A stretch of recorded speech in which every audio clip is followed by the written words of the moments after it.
सत श्री अकाल, नमस्कार, आदाब दर्शकों। मैं तुहाडा गुरलाल हाजिर प्रोग्राम ओपन प्लेटफॉर्म लैके जस पंजाबी दे मंच तो।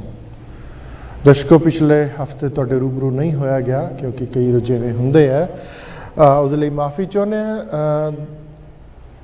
अपना पंजाब, अपना नॉर्थ इंडिया कह लो, पूरा का पूरा नॉर्थ इंडिया, हरियाणा, थोड़ा पार्ट राजस्थान तो जम्मू कश्मीर तो हिमाचल उत्तराखंड तो है ही। दिल्ली दे विच भी जिहड़ी आपदा बनी हुई है फ्लडिंग की, उहदी भी आपां बल्ला गल मैं टाइम तो हर हिस्से इंडिया के हर हिस्से की जिहड़ी है वो रिपोर्ट जिहड़ी है वो वाच करता रहा, कित्थे जान माल का नुकसान कित्थे होया, कित्थे घट कित्थे वध। तो उस तो बाद आपां गल करिए, कहंदे ना सेवक को सेवा बनाई, सेवा करने वालियां दी भी कोई कमी नहीं हुंदी।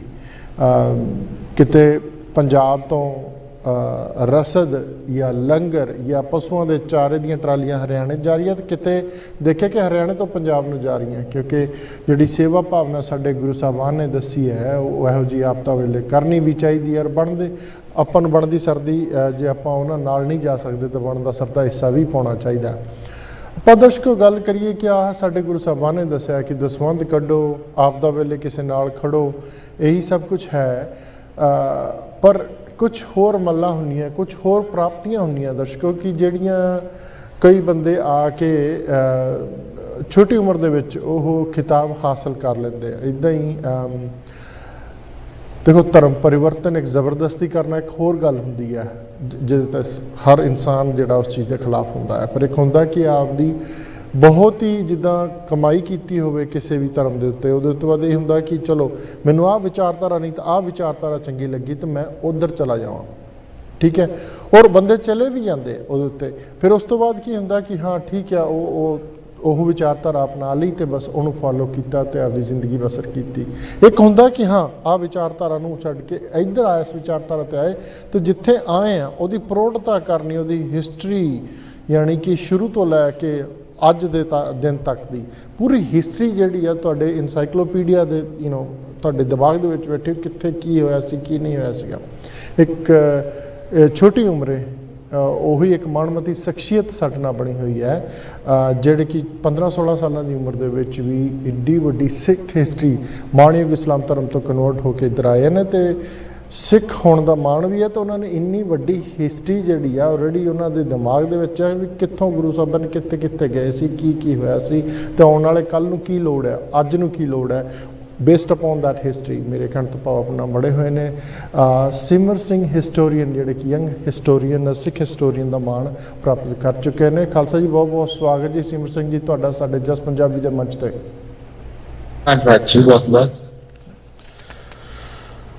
सिमर सिंह जी, पहलां तो मैनूं ये दसो कि पहलां तुहाडी जिहड़ी शुरुआत हुंदी है माणयोग इस्लाम धर्म तो हुंदी है, तो जे आपां झात मारीए पिछे तुहाडे 1-2 पीढ़ियां दे पिछे वो भी सिक्खी हिस्टरी नूं जाणू सीगे या करदे सीगे, पर तुहाडा मन ये किवें बनिया कि आपां क्या विचारधारा शुरू करनी है?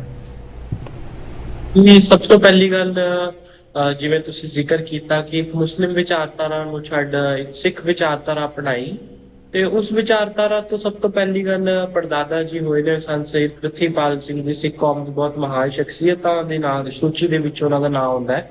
ਸਭ ਤੋਂ ਪਹਿਲੀ ਗੱਲ ਉਹ ਤਾਂ ਇੱਕ ਮੀਰਪੁਰ ਰਿਆਸਤ ਦੇ ਵਸਨੀਕ ਸੀ। ਇੱਕ ਵਾਰੀ ਆਪਣੇ ਅੱਬੂ ਦੇ ਨਾਂ ਨੂੰ ਹੱਜ ਤੇ ਜਾਂਦੇ ਨੇ ਮੱਕੇ ਮਦੀਨੇ, ਤੇ ਜਦੋਂ ਉਸ ਦੌਰਾਨ ਹੱਜ ਕਰ ਰਹੇ ਸੀ ਮਦੀਨੇ ਦੇ ਵਿੱਚ, ਤੇ ਉਹਨਾਂ ਦੇ ਜਿਹੜੇ ਅੱਬੂ ਸੀ ਉਹ ਚਾਹੁੰਦੇ ਸੀ ਕਿ ਮੇਰਾ ਪੁੱਤਰ ਉੱਚ ਤਾਲੀਮ ਹਾਸਲ ਕਰੇ ਇਸਲਾਮ ਦੀ, ਕਿਉਂਕਿ ਉਸ ਖਾਨਦਾਨ ਤੋਂ ਆਉਂਦੇ ਸੀ ਜਿਹੜਾ ਖਾਨਦਾਨ ਪਿੱਛੇ ਜਾ ਕੇ ਹਜ਼ਰਤ ਮੁਹੰਮਦ ਸਾਹਿਬ ਦੇ ਖਾਨਦਾਨ, ਜਿਹਨੂੰ ਸੈਯਦਾਨਾ ਖਾਨਦਾਨ ਕਹਿੰਦੇ ਨੇ, ਉਹਦੇ ਨਾਲ ਜੁੜਦਾ ਸੀ। ਤੇ ਜਿਹੜੀ ਰਿਆਸਤ ਮੀਰਪੁਰ ਸੀ ਕਸ਼ਮੀਰ ਦੇ ਵਿੱਚ, ਜੇਕਰ ਅਸੀਂ ਵੇਖੀਏ ਤੇ ਪਾਕਿਸਤਾਨ ਅਧੀਨ ਜਿਹੜਾ ਆ ਚੁੱਕਿਆ ਕਸ਼ਮੀਰ ਹੈ ਮੌਜੂਦਾ, ਉਹਦੇ ਵਿੱਚ ਇੱਕ ਰਿਆਸਤ ਮੀਰਪੁਰ ਨਾਂ ਦੀ ਰਿਆਸਤ ਸੀ ਤੇ ਉਹਦੇ ਵਸਨੀਕ ਸੀਗੇ।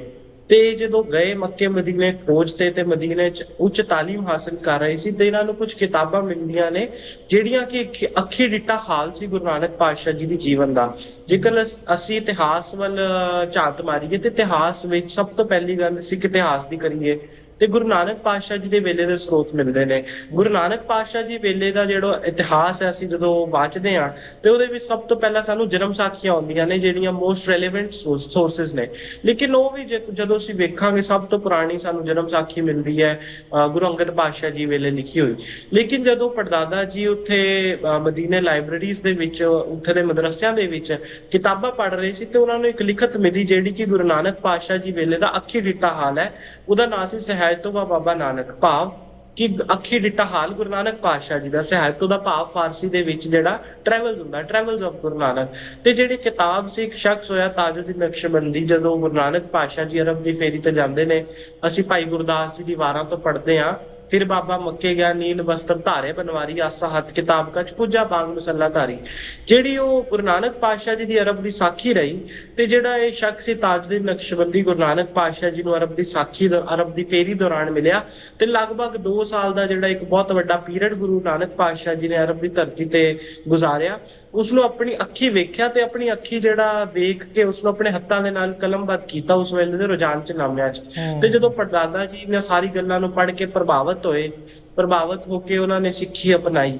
ਸਿੱਖੀ ਅਪਣਾਉਣ ਤੋਂ ਬਾਅਦ ਬਹੁਤ ਵੱਡੀਆਂ ਉਹਨਾਂ ਨੇ ਸੇਵਾਵਾਂ ਕੀਤੀਆਂ, ਸਾਰੀ ਰਿਆਸਤ ਛੱਡ।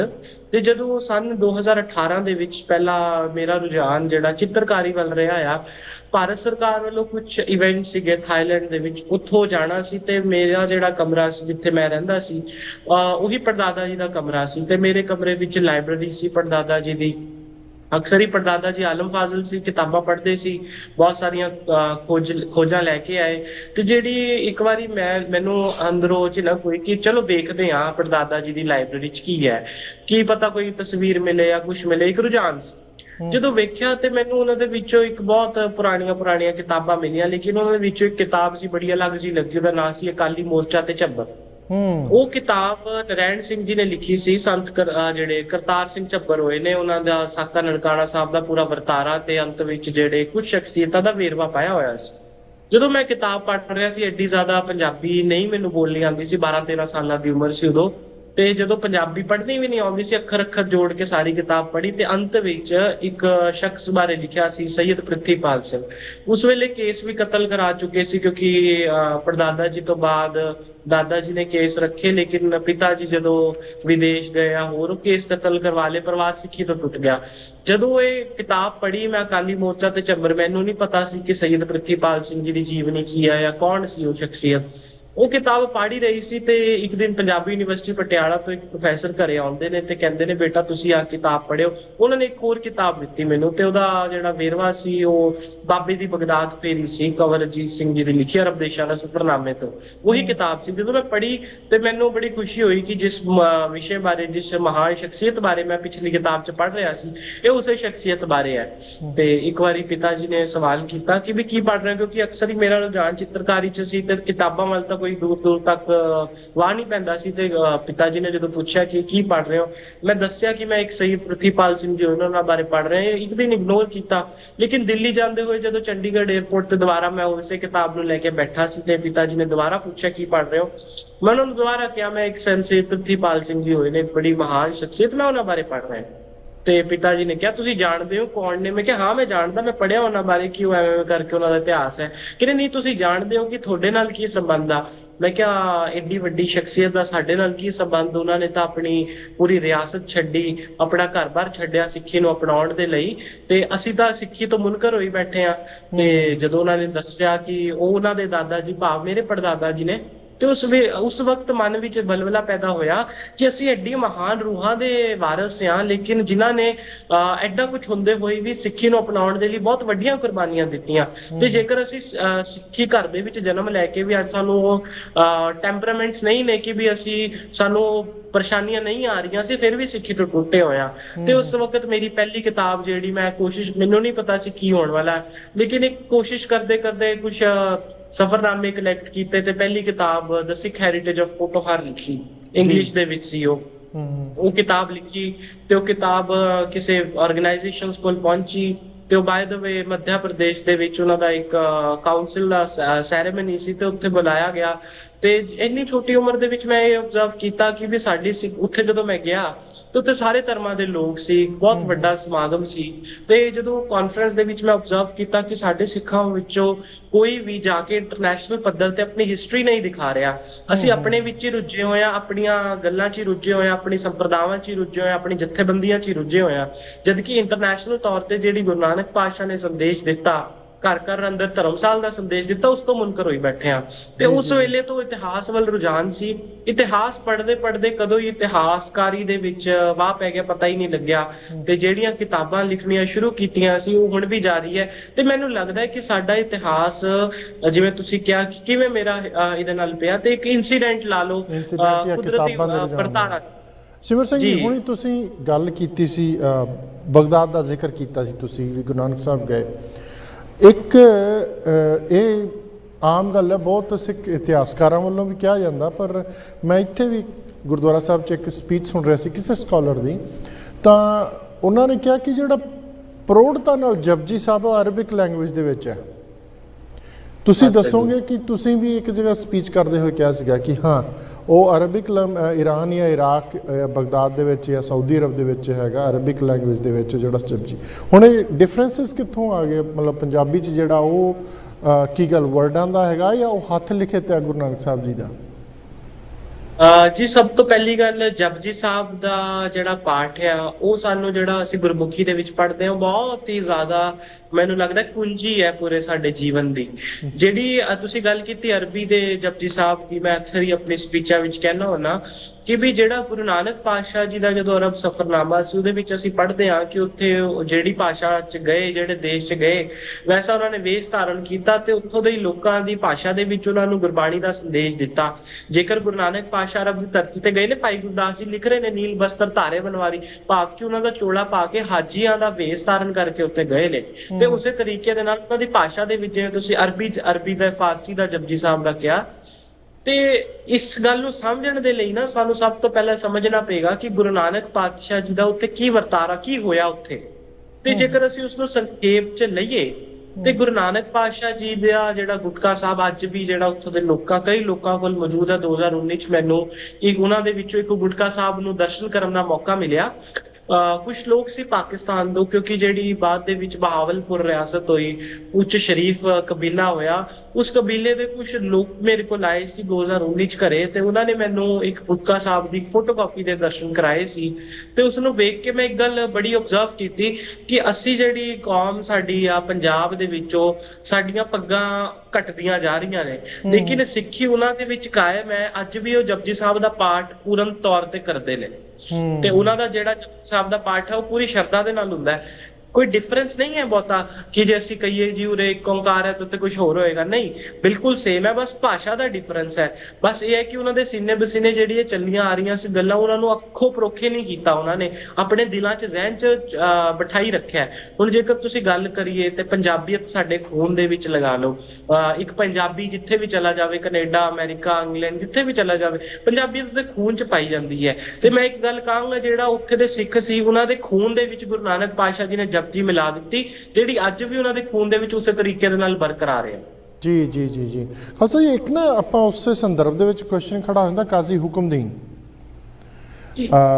ਉਹਨਾਂ ਦਾ ਕੀ ਇਹਦੇ ਵਿੱਚ ਕੀ ਪਾਰਟ ਰਿਹਾ ਪੂਰੇ ਸੰਦਰਭ ਦੇ ਵਿੱਚ ਜਦੋਂ ਗੁਰੂ ਨਾਨਕ ਸਾਹਿਬ ਉੱਤੇ ਜਾਂਦੇ ਆ, ਕੀ ਉਹ ਦੱਸੋਗੇ ਥੋੜਾ ਜਿਹਾ? ਜੀ ਸਭ ਤੋਂ ਵੱਡੀ ਗੱਲ ਤਾਂ ਇਹ ਹੈ ਕਿ ਵੀ ਜਿਵੇਂ ਤੁਸੀਂ ਕਾਜ਼ੀ ਹੁਕਮਦੀਨ ਜੀ ਦਾ ਜ਼ਿਕਰ ਕੀਤਾ, ਪਿੱਛੇ ਨਾ ਪੰਜਾਬ 'ਚ ਇੱਕ ਪ੍ਰੋਗਰਾਮ ਹੋਇਆ ਸੀ ਕਿ ਵੀ ਸਿੱਖਾਂ ਦੇ ਪਹਿਲੇ ਸ਼ਹੀਦ ਕੌਣ ਹੋਏ।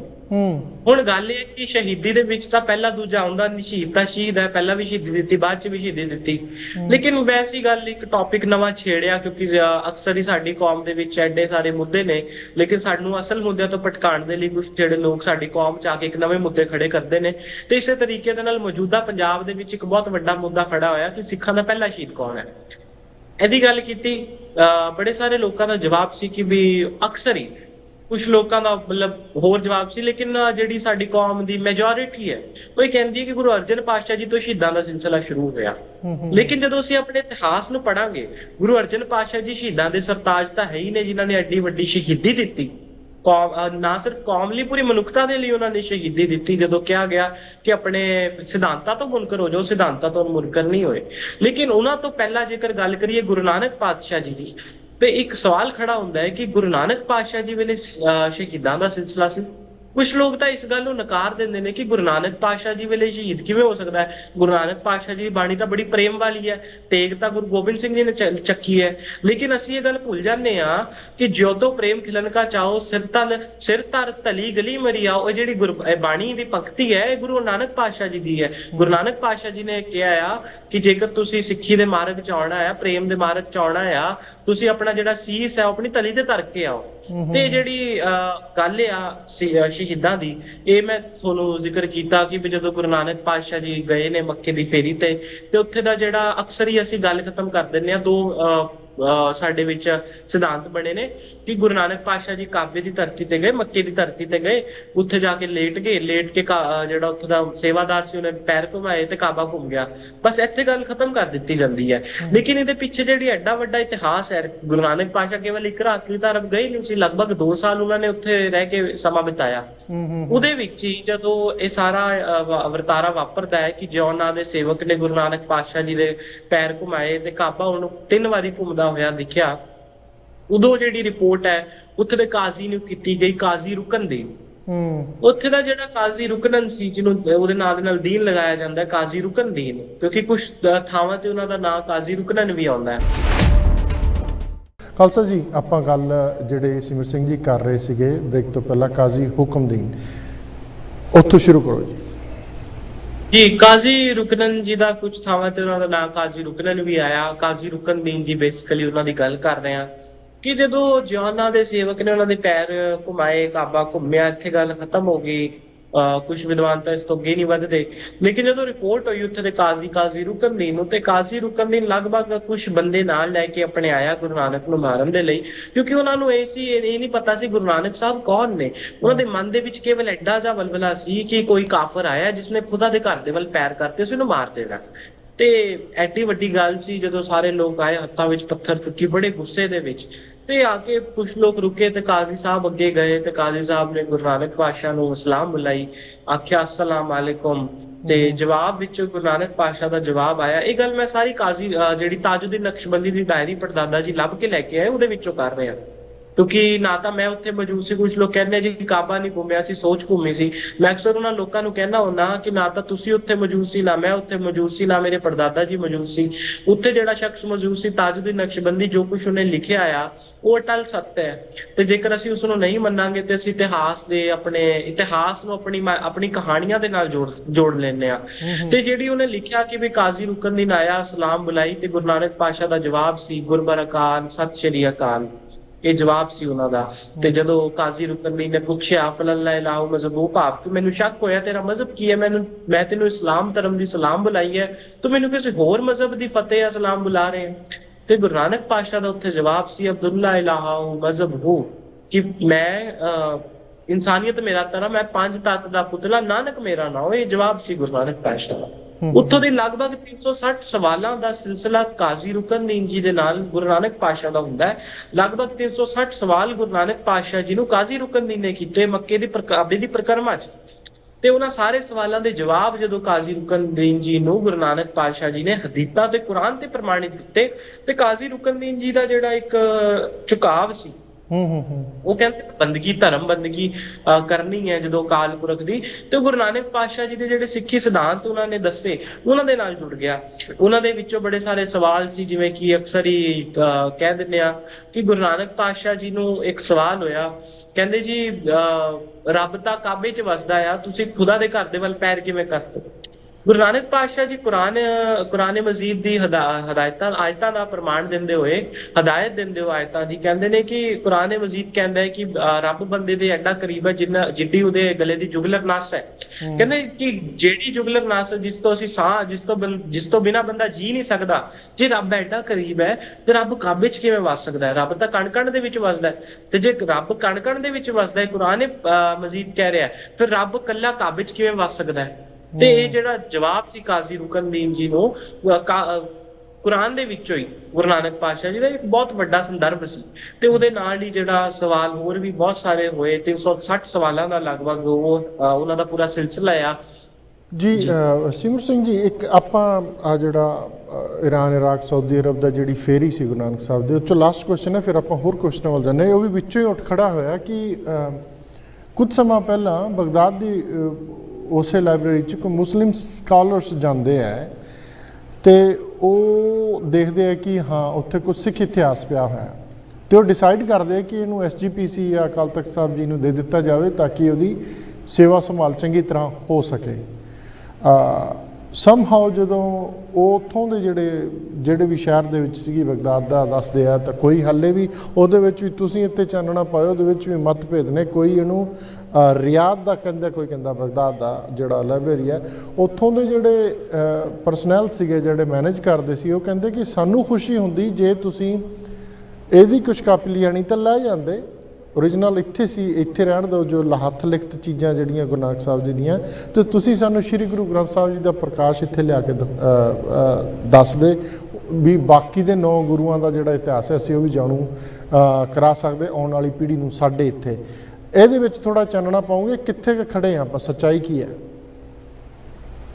ਜੀ ਸਭ ਤੋਂ ਵੱਡੀ ਗੱਲ ਤਾਂ ਇਹ ਹੈ ਕਿ ਜੇਕਰ ਅਸੀਂ ਸਿਦਕ ਦੀ ਗੱਲ ਕਰੀਏ, ਸਿੱਖੀ ਦੇ ਵਿੱਚ ਨਾ ਸਿਦਕ ਦਾ ਸਿੱਖ ਬਣਨਾ ਬਹੁਤ ਜ਼ਰੂਰੀ ਹੈ। ਜਿਵੇਂ ਆਪਾਂ ਕਾਜ਼ੀ ਰੁਕਨਦੀਨ ਜੀ ਦੀ ਗੱਲ ਕਰ ਰਹੇ ਸੀ ਕਿ ਉਹ ਪ੍ਰਭਾਵਿਤ ਹੋਏ, ਨਾ ਸਿਰਫ ਪ੍ਰਭਾਵਿਤ ਹੋਏ ਕਿ ਉਹਨਾਂ ਦਾ ਜਿਹੜਾ ਅੰਦਰ ਦਾ ਵਲਵਲਾ ਸੀ ਉਹ ਸਿੱਖੀ ਪ੍ਰਤੀ ਪੈਦਾ ਹੋਇਆ ਕਿ ਵੀ ਮੈਂ ਤਾਂ ਕਰਮ ਕਾਂਡਾਂ ਵਿੱਚ ਫਸਿਆ ਬੈਠਾ ਤੇ ਅਕਾਲ ਪੁਰਖ ਦੀ ਸਿੱਖੀ ਤਾਂ ਕੁਝ ਹੋਰ ਹੀ ਹੈ। ਜਦੋਂ ਪਤਾ ਲੱਗਿਆ ਕਿ ਵੀ ਅੱਲਾਹ ਤਾਲਾ ਦੀ ਜਿਹੜੀ ਇਬਾਦਤ ਹੈ ਉਹ ਅਸਲ ਰੂਪ ਚ ਕੀ ਹੈ, ਤੇ ਅੱਲਾਹ ਤਾਲਾ ਦੀ ਜਿਹੜੀ ਇਬਾਦਤ ਕਰਨ ਦੇ ਵਿੱਚ ਗੁਰੂ ਨਾਨਕ ਪਾਤਸ਼ਾਹ ਦੇ ਸਿੱਖ ਸਜਣ ਤੋਂ ਬਾਅਦ ਉੱਥੇ ਦੇ ਲੋਕਾਂ ਨੂੰ ਇਹ ਗੱਲ ਮਨਜ਼ੂਰ ਨਹੀਂ ਹੋਈ, ਤੇ ਉੱਥੇ ਦੇ ਲੋਕਾਂ ਨੇ ਕਿਹਾ ਕਿ ਤੁਸੀਂ ਤਾਂ ਇਸਲਾਮ ਧਰਮ ਦੇ ਕਾਜ਼ੀ ਹੋ, ਆਪਣੀ ਪਦਵੀ ਤੇ ਬਰਕਰਾਰ ਰਹੋ, ਤੁਸੀਂ ਕਿਸ ਕਾਫਰ ਦੇ ਪਿੱਛੇ ਲੱਗ ਗਏ ਹੋ। ਉਸ ਵੇਲੇ ਦੀ ਰਿਪੋਰਟ ਜੀ ਹੋਈ ਸੀ ਉਸ ਸਮੇਂ ਦੇ ਅਮੀਰ ਮੱਕਾ ਨੂੰ, ਉਸ ਵੇਲੇ ਦਾ ਅਮੀਰ ਮੱਕੇ ਨੂੰ ਜਦੋਂ ਰਿਪੋਰਟ ਹੋਈ ਤੇ ਅਮੀਰ ਮੱਕਾ ਨੇ ਕਿਹਾ ਕਿ ਵੀ ਇਹ ਤਾਂ ਆਪਣੇ ਦੀਨ ਮਜ਼ਹਬ ਤੋਂ ਫਿਰ ਚੁੱਕਿਆ ਹੈ। ਉਸ ਵੇਲੇ ਲਗਭਗ 8 ਫਤਵੇ, ਪੂਰਨ 8 ਫਤਵੇ ਜਾਰੀ ਹੋਏ ਕਾਜ਼ੀ ਰੁਕਨਦੀਨ ਜੀ ਦੇ ਨਾਂ ਤੇ। ਸਭ ਤੋਂ ਪਹਿਲੇ ਫਤਵੇ 'ਚ ਲਿਖਿਆ ਗਿਆ ਕਿ ਇਹਨਾਂ ਨੂੰ ਕੁਝ ਦਿਨਾਂ ਤੱਕ ਭੁੱਖਾ ਰੱਖਿਆ ਜਾਏ। ਭੁੱਖਾ ਰੱਖੇ ਜਾਣ ਤੋਂ ਬਾਅਦ ਪੁੱਠਾ ਟੰਗ ਕੇ ਉਹਨਾਂ ਦੇ 30 ਕੋੜੇ ਮਾਰੇ ਜਾਣ। 30 ਕੋੜੇ ਮਾਰੇ ਜਾਣ ਤੋਂ ਬਾਅਦ ਉਹਨਾਂ ਦਾ ਮੂੰਹ ਕਾਲਾ ਕਰਕੇ ਪੂਰੇ ਸ਼ਹਿਰ 'ਚ ਘੁਮਾਇਆ ਜਾਵੇ। ਪੂਰੇ ਸ਼ਹਿਰ 'ਚ ਘੁਮਾਉਣ ਤੋਂ ਬਾਅਦ ਉਹਨਾਂ ਨੂੰ ਤਪਦੀ ਰੇਤ ਦੀ ਕੰਧ ਦੇ ਵਿੱਚ ਗਰਦਨ ਤੱਕ ਗੱਡ ਕੇ ਉਹਨਾਂ ਦੇ ਸਿਰ ਦੇ ਉੱਪਰ ਪੱਥਰ ਮਾਰ ਕੇ ਉਸਨੂੰ ਮਾਰ ਦਿੱਤਾ ਜਾਵੇ। ਇਹ ਤਸੀਹੇ ਦੇ ਦੇਣ ਵਾਲੀਆਂ ਜਿਹੜੇ ਫਤਵੇ ਸੀ ਕਾਜ਼ੀ ਰੁਕਨਦੀਨ ਦੇ ਖਿਲਾਫ ਜਾਰੀ ਹੋਏ। ਤੇ ਜਿਹੜੇ ਫਤਵੇ ਸੀ ਕਾਜ਼ੀ ਰੁਕਨਦੀਨ ਜੀ ਦੇ ਖਿਲਾਫ ਜਾਰੀ ਹੋਏ, ਤੇ ਜੇਕਰ ਅਸੀਂ ਇਹਨਾਂ ਦਾ ਸੰਦਰਭ ਅੱਗੇ ਪੜ੍ਹੀਏ ਤੇ ਉਹਨਾਂ ਦੇ ਸੰਦਰਭ 'ਚ ਇਹ ਮਿਲਦਾ ਹੈ ਕਿ ਕਾਜ਼ੀ ਰੁਕਨਦੀਨ ਜੀ ਪਿੱਛੇ ਨਹੀਂ ਹਟੇ। ਕਾਜ਼ੀ ਰੁਕਨਦੀਨ ਜੀ ਨੇ ਕਿਹਾ ਕਿ ਜੇਕਰ ਮੈਂ ਇੱਕ ਵਾਰ ਅੱਲਾਹ ਤਾਲਾ ਦੀ ਇਬਾਦਤ ਨੂੰ ਕਰਦੇ ਹਾਂ, ਗੁਰੂ ਨਾਨਕ ਦੀ ਸਿੱਖੀ ਅਪਣਾ ਲਈ ਹੈ, ਤੇ ਮੈਂ ਆਪਣੇ ਪੂਰਨ ਉਤਰਾਂਗਾ, ਸ਼ਹੀਦ ਹੋਏ। ਤੇ ਇਹ ਜਿਹੜੀ ਗੱਲ ਸ਼ਹੀਦੀ ਦੀ ਕਰ ਰਹੇ ਆ, ਤੁਸੀਂ ਜਿਵੇਂ ਸਵਾਲ ਕੀਤਾ ਕਿ ਉੱਥੇ ਦੇ ਲੋਕ ਚਾਹੁੰਦੇ ਸੀ ਕਿ ਵੀ ਇਹ ਤਾਂ ਉਰੇ ਰਹਿਣ ਦਿੱਤਾ ਜਾਵੇ, ਇਸ ਨੂੰ ਵਾਪਸ ਲੈਣ ਦੀ ਥਾਂ ਸਾਨੂੰ ਆ ਕੇ ਹੋਰ ਪੜ੍ਹਾਇਆ ਜਾਵੇ, ਹੋਰ ਦੱਸਿਆ ਜਾਵੇ ਸਿਧਾਂਤ। ਇਹ ਗੱਲ ਵਾਜਬ ਹੈ ਕਿ ਉੱਥੇ ਦੇ ਜਿਹੜੇ ਸਿੱਖ ਨੇ ਉਹ ਸਿੱਧਕੀ ਸਿੱਖ ਨੇ। ਕਾਜ਼ੀ ਰੁਕਨਦੀਨ ਜੀ ਵਰਗੇ ਸਿੱਧਕੀ ਸਿੱਖ ਨੇ ਜਿਹੜੇ ਇੱਕ ਵਾਰ ਆਪਣੇ ਵਚਨ ਤੇ ਡੋਲ ਹੋ ਗਏ, ਉਹ ਕਦੀ ਵੀ ਉਹਨਾਂ ਨੂੰ ਹਟਾਇਆ ਨਹੀਂ ਜਾ ਸਕਦਾ। ਲੇਕਿਨ ਜਿਹੜੇ ਸਾਡੇ ਅੱਜ ਕੱਲ ਚੱਲ ਰਿਹਾ ਜੀ ਸੰਦਰਭ ਚੱਲ ਰਿਹਾ ਕਿ ਵੀ ਅਸੀਂ ਕਿੱਥੇ ਵੀ ਜਾਂਦੇ ਹਾਂ ਪੁਰਾਤਨ ਗੁਰੂ ਗ੍ਰੰਥ ਸਾਹਿਬ ਦੇ ਸਰੂਪ ਚੁੱਕ ਲਓ ਤੇ ਉੱਥੇ ਨਵੇਂ ਦੇ ਦਿਓ, ਤੇ ਕਹਿ ਦਿੱਤਾ ਜਾਂਦਾ ਜੀ ਅਸੀਂ ਫਲਾਣੀ ਜਥੇਬੰਦੀ ਤੋਂ ਆਇਆ, ਫਲਾਣੀ ਜਥੇਬੰਦੀ 'ਚ ਕਰਨੀ ਹੈ ਸੇਵਾ। ਬਟ ਮੇਰੇ ਮੁਤਾਬਕ ਜਿੰਨੀ ਕੁ ਮੇਰੀ ਗੱਲ ਹੋਈ, ਕੋਈ ਵੀ ਸਰੂਪ ਜਾਂ ਫਿਰ ਅਰਬ ਤੋਂ ਕੋਈ ਵੀ ਪਰਮਾਨੈਂਟ ਕਿਤਾਬ ਜਾਂ ਕੁਛ ਵੀ ਹਜੇ ਤੱਕ ਸ਼੍ਰੋਮਣੀ ਗੁਰਦੁਆਰਾ ਪ੍ਰਬੰਧਕ ਕਮੇਟੀ ਕੋਲ ਨਹੀਂ ਪਹੁੰਚਿਆ ਜਾਂ ਸ਼੍ਰੀ ਅਕਾਲ ਤਖਤ ਸਾਹਿਬ ਤੇ ਨਹੀਂ ਪਹੁੰਚਿਆ। ਭਾਵ ਇਹ ਗੱਲ ਸੁਚੇਤ ਹੋਣ ਵਾਲੀ ਹੈ ਕਿ ਜਦ ਤੱਕ ਕੋਈ ਆਪਣੀ ਪ੍ਰਮਾਣਿਕਤਾ ਬਿਨਾਂ ਦਿੱਤੇ ਇਹ ਜਦ ਤੁਹਾਡੇ ਕੋਲ ਆਉਂਦਾ ਤੇ ਸਾਡਾ ਫਰਜ਼ ਬਣਦਾ ਹੈ ਕਿ ਅਸੀਂ ਉਹਨਾਂ ਦੀ ਪ੍ਰਮਾਣਿਕਤਾ ਚੈੱਕ ਕਰੀਏ। ਇਸੇ ਤਰੀਕੇ ਜੀ ਮੈਂ ਇੱਕ ਵਾਰ ਜਾਣ ਦਾ ਮੌਕਾ ਮਿਲਿਆ ਆਪਣੇ ਉੱਤਰਾਖੰਡ ਦੇ ਵਿੱਚ ਨੇਗੀ ਸਿੱਖਾਂ ਕੋਲ। ਉੱਥੇ ਬਹੁਤ ਸਾਰੇ ਪਿਆਰ ਵਾਲੇ ਗੁਰੂ ਨਾਨਕ ਪਾਤਸ਼ਾਹ ਜੀ ਦੇ ਨੇਗੀ ਸਿੱਖ ਨੇ। ਉਹ ਕਹਿੰਦੇ ਜੀ ਕੁਝ ਸਿੱਖ ਆਏ ਸੀ ਸਾਨੂੰ ਦਾਵਾ ਕਰਕੇ ਕਿ ਕਮੇਟੀ ਵੱਲੋਂ ਆਇਆ, ਉਹਦੇ ਪੁਰਾਤਨ ਗੁਰੂ ਗ੍ਰੰਥ ਸਾਹਿਬ ਜੀ ਦਾ ਸਰੂਪ ਹੁੰਦਾ ਸੀ, ਉਹ ਚੁੱਕ ਲੈ ਗਏ ਕਿ ਤੁਹਾਨੂੰ ਨਵਾਂ ਦੇ ਜਾਵਾਂਗੇ। ਤੇ ਉੱਥੇ ਆਦਿ ਗੁਰੂ ਗ੍ਰੰਥ ਸਾਹਿਬ ਦਾ ਪੁਰਾਣਾ ਸਰੂਪ ਜਿਹੜਾ ਨਵਾਂ ਦੇ ਗਏ, ਤੇ ਪੁਰਾਣਾ ਜਿਹੜਾ ਪੁਰਾਤਨ ਸਰੂਪ ਸੀ ਉਹ ਚੱਕ ਕੇ ਲੈ ਗਏ।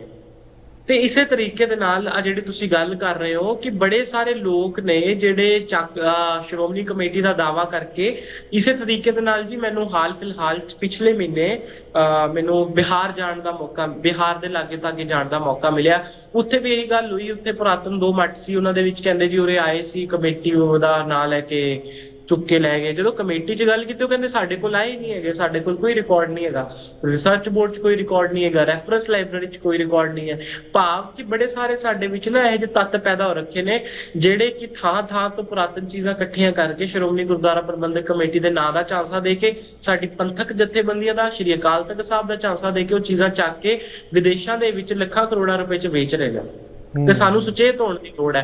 ਤੇ ਇਹੀ ਗੱਲ ਜਿਹੜੀ ਬਗਦਾਦ 'ਚ ਕਹੀ, ਮੈਂ ਕੋਸ਼ਿਸ਼ ਪੂਰਨ ਕਰ ਰਿਹਾ ਕਿ ਉੱਥੇ ਦੇ ਕੁਝ ਸਿੱਖਾਂ ਦੇ ਨਾਲ ਵੀ ਗੱਲ ਹੋਈ। ਉਹਨਾਂ ਕੋਲ ਬਹੁਤ ਗੁਰੂ ਨਾਨਕ ਪਾਤਸ਼ਾਹ ਜੀ ਦੀ ਨਿਸ਼ਾਨੀਆਂ ਵੀ ਨੇ, ਉਸ ਤੋਂ ਇਲਾਵਾ ਉਹਨਾਂ ਦੇ ਵਿੱਚ ਅੰਦਰ ਭਾਵਨਾ ਵੀ ਹੈ। ਤੇ ਅਸੀਂ ਕੋਸ਼ਿਸ਼ ਕਰ ਰਹੇ ਹਾਂ ਕਿ ਉੱਥੇ ਜ਼ਮੀਨ ਜਿਹੜੀ ਖਾਲੀ ਪਈ ਹੈ, ਉੱਥੇ ਦੇ ਵਕਫ ਬੋਰਡ ਆ, ਉੱਥੇ ਦੀਆਂ ਕਾਨੂੰਨੀ ਜਿਹੜੀ ਜਥੇਬੰਦੀਆਂ ਨੇ, ਜਿਨ੍ਹਾਂ ਦੇ ਅਫੀਸ਼ੀਅਲਸ ਨੇ, ਉਹਨਾਂ ਦੇ ਨਾਲ ਗੱਲਬਾਤ ਕਰਕੇ ਅਸੀਂ ਉੱਥੇ ਜਿਹੜਾ ਇੱਕ ਸਿੱਖੀ ਦਾ ਪ੍ਰਚਾਰ ਕੇਂਦਰ ਇਸਟੈਬਲਿਸ਼ ਕਰ ਸਕੀਏ। ਬਗਦਾਦ ਦੀ ਗੱਲ ਹੈ ਜਿਹੜੀ ਤੁਸੀਂ ਕੀਤੀ ਹੈ, ਬਹੁਤ ਜ਼ਰੂਰੀ ਹੈ ਸਾਨੂੰ ਕਿ ਵੀ ਅਸੀਂ ਉੱਥੋਂ ਸਮਾਨ ਚੱਕਣ ਦੀ ਬਜਾਏ ਇੱਕ ਪਾਤਸ਼ਾਹੀ ਦਾ ਜਿਹੜਾ ਸੰਦੇਸ਼ ਹੈ ਉਹਨੂੰ ਚੁੱਕਣ ਦੀ ਬਜਾਏ ਉੱਥੇ 9 ਪਾਤਸ਼ਾਹੀਆਂ ਦਾ ਹੋਰ ਸੰਦੇਸ਼ ਦਈਏ ਤੇ 11ਵੇਂ ਗੁਰੂ ਦਾ ਪ੍ਰਕਾਸ਼ ਕਰੀਏ, ਉੱਥੇ ਪ੍ਰਕਾਸ਼ ਕਰੀਏ। ਵੈਰੀ ਗੁੱਡ ਸਿਮਰ ਸਿੰਘ ਜੀ, ਆਪਾਂ ਨਾ ਇਹਨੂੰ ਇੱਥੇ ਛੱਡ ਦਿੰਦੇ ਹਾਂ। ਤੁਸੀਂ ਹੁਣ ਗੱਲ ਕੀਤੀ ਸੀ ਕਿ ਬੜੀਆਂ ਚੀਜ਼ਾਂ ਨੇ ਜਿਹੜੀਆਂ ਹਾਲੇ ਡਿਸਕਵਰ ਕਰਨ ਵਾਲੀਆਂ ਪਈਆਂ ਨੇ।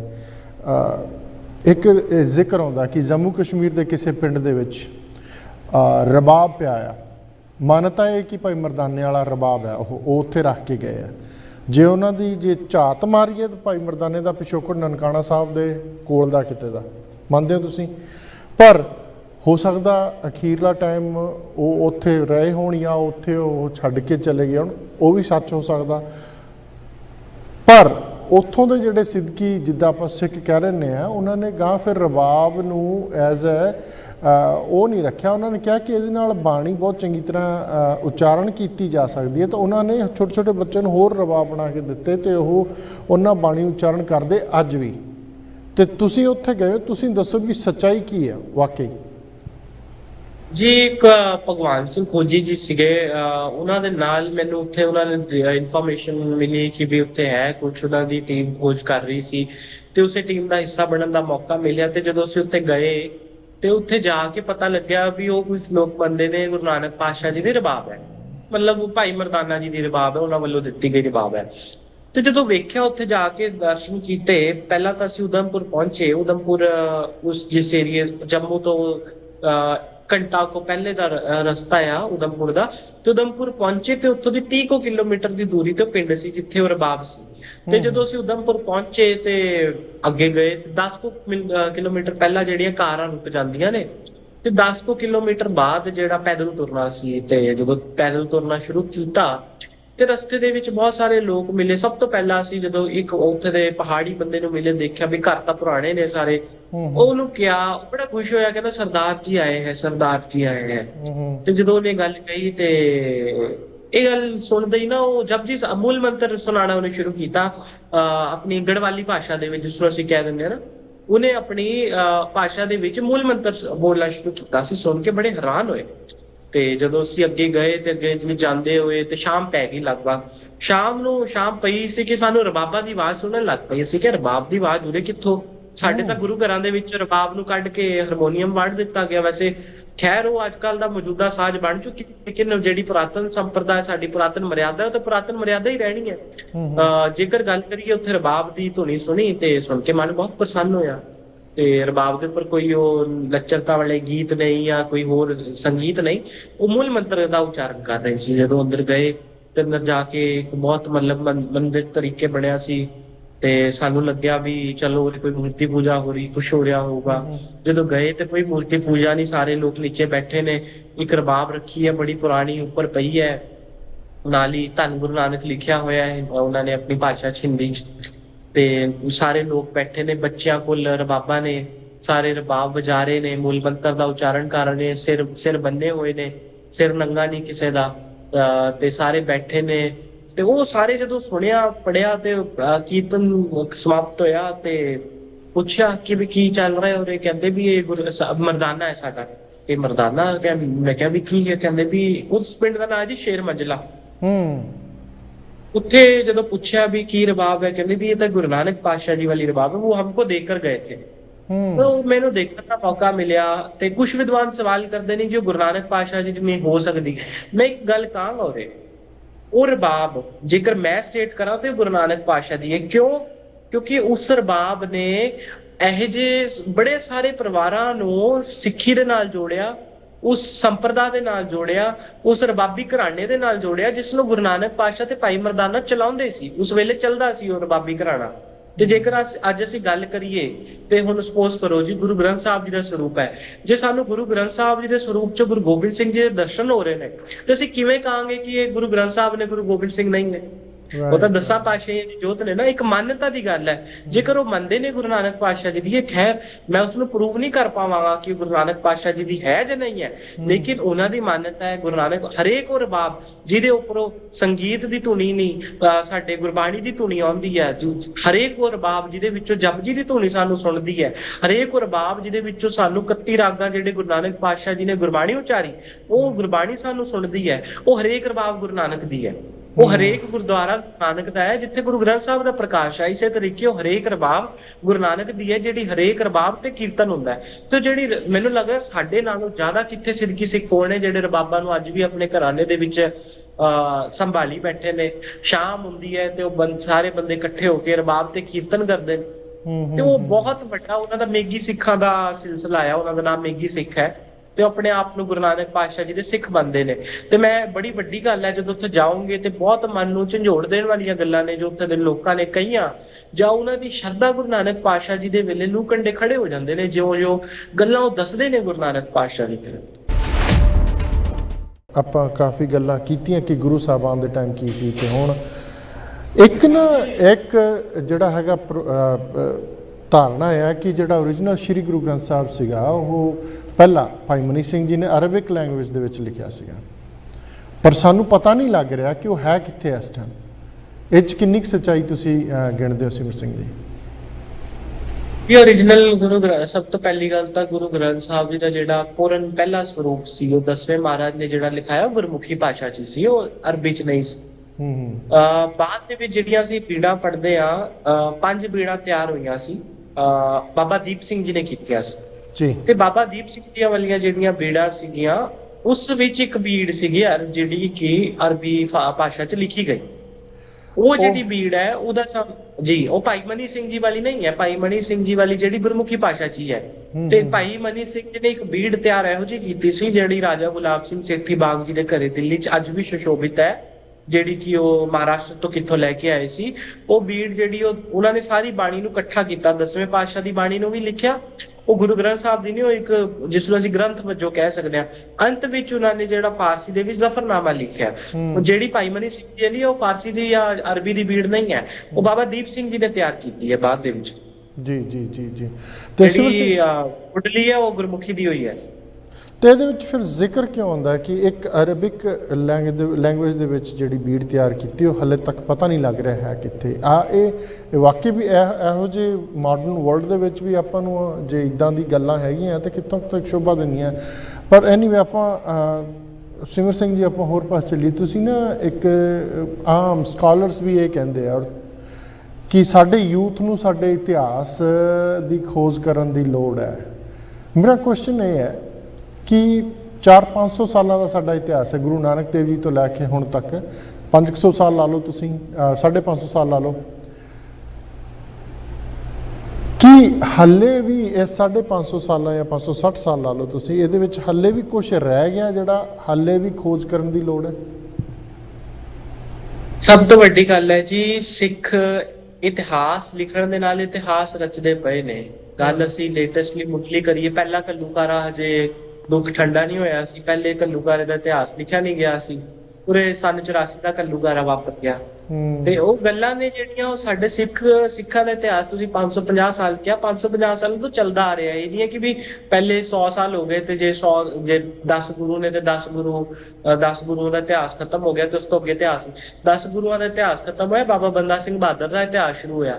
ਬਾਬਾ ਬੰਦਾ ਸਿੰਘ ਬਹਾਦਰ ਦਾ ਇਤਿਹਾਸ ਸ਼ੁਰੂ ਹੋਇਆ, ਮਿਸਲਾਂ ਦਾ ਇਤਿਹਾਸ ਸ਼ੁਰੂ ਹੋਇਆ, ਮਿਸਲਾਂ ਦਾ ਇਤਿਹਾਸ ਖਤਮ ਹੋਇਆ, ਰਣਜੀਤ ਸਿੰਘ ਦਾ ਰਾਜ ਸ਼ੁਰੂ ਹੋਇਆ, ਰਣਜੀਤ ਸਿੰਘ ਦਾ ਰਾਜ ਖਤਮ ਹੋਇਆ ਤੇ ਹੋਰ ਜਿਹੜੀਆਂ ਪ੍ਰਿੰਸਲੀ ਸਟੇਟਸ ਨੇ, ਰਿਆਸਤਾਂ ਦਾ ਰਾਜ ਸ਼ੁਰੂ ਹੋਇਆ।